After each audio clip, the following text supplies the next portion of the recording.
Namaskar, welcome to Bharat This Week. I'm Laura Anika, bringing you the most important news stories from India. Let's dive into this week's top stories.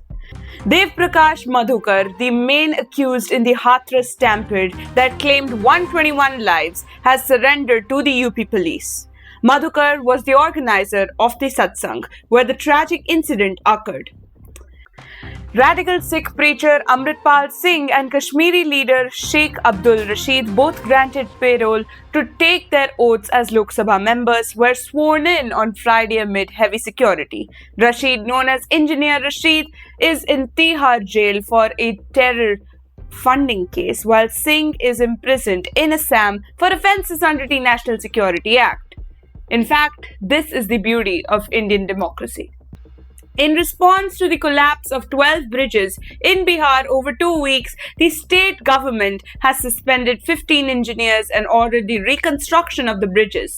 Prime Minister Narendra Modi will visit Russia from July 8 to July 9 for the 22nd India-Russia Annual Summit to review bilateral ties. Following this, he will travel to Austria, marking the first visit by an Indian Prime Minister to the country in 41 years. Heavy rain disrupted daily life in large parts of North India, including Himachal Pradesh and Uttarakhand.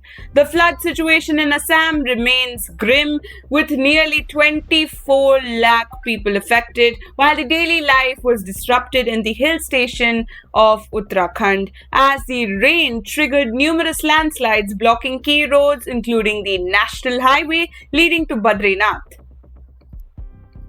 Sri Jagannath Rath Yatra, the oldest and largest Hindu chariot festival, will be held today at Puri, Odisha. President Draupadi Murmu will be attending the event, where the deities Jagannath, Balabhadra and Subhadra will be carried in immense wooden chariots by devotees to the Gundicha temple. For the first time in 53 years, the annual Rath Yatra is becoming a 2-day affair.